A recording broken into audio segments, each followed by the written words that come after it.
Words don't come easily. Words. A palavra word significa palavra. Como a gente tem um S aí no final, é o plural. Words. Palavras. Do é um verbo auxiliar. Ele é um verbo da ação, da execução. Ele serve para várias coisas. Serve para fazer perguntas, auxiliar algumas respostas, para substituir algumas palavras que a gente não quer repetir e também para dar ênfase a outros verbos associados a ele.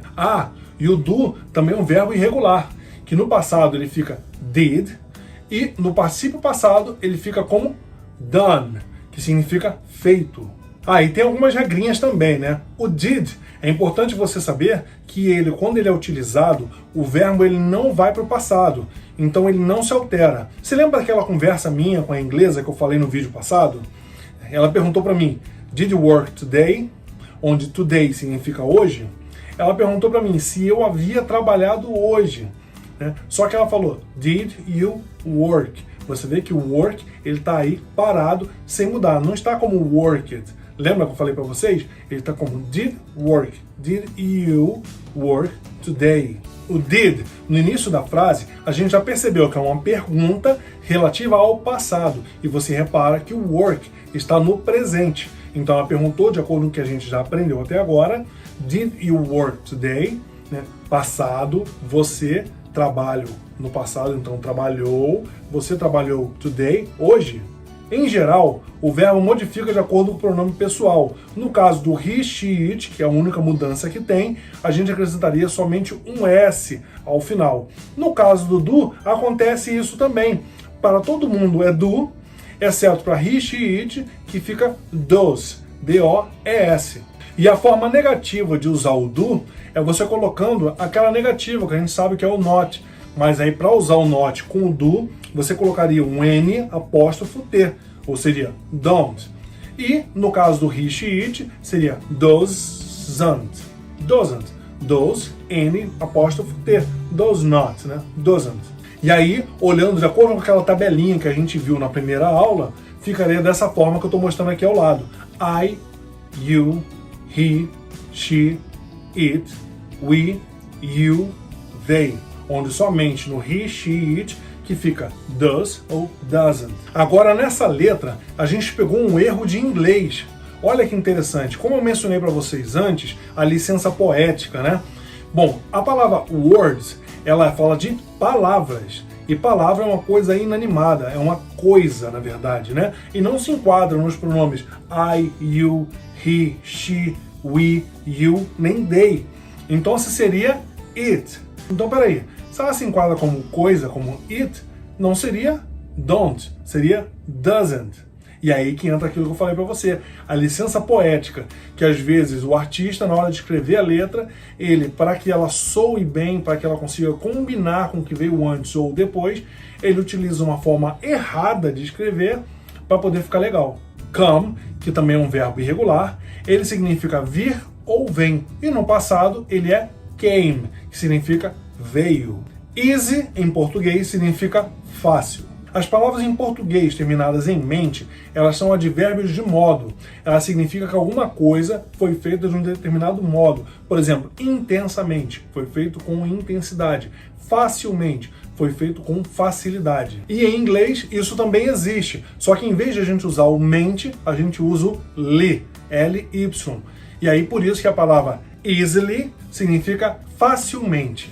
Agora a gente vai aproveitar nesta aula a próxima frase também, que além dela ter somente uma palavra nova, ela fecha o primeiro bloco completamente. Like sorry, like sorry. Bom, o sorry a gente já conhece o que significa, né? Que é o me desculpe, desculpe-me. E o like, ele significa gostar, só que ele é muito mais utilizado para fazer comparações. Por exemplo, I like it. Eu gosto disso. He is like you. Onde esse like é de comparação. Então ficaria, ele é como você. Agora, se a gente quisesse dizer que ele gosta de você usando praticamente a mesma estrutura, a gente tiraria o is e colocaria um S ao final do like. E aí ficaria, he likes you. Ele gosta de você.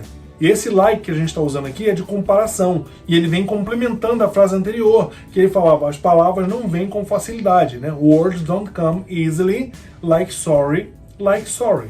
Né? As palavras não vêm tão facilmente como eu sinto muito, ou me desculpe, me desculpe. E aí, traduzindo o primeiro bloco, ficou desculpe. É o que você não sabe dizer, é o que você não consegue dizer. Os anos passam e não muda nada. As palavras não vêm tão facilmente, tipo, me desculpe. Eu vou abusar mais um pouquinho da sua boa vontade e vou traduzir o segundo bloco e o quarto bloco também nesta mesma aula. Mas não se aborrece comigo não, vai ser bem fácil. Então, forgive me.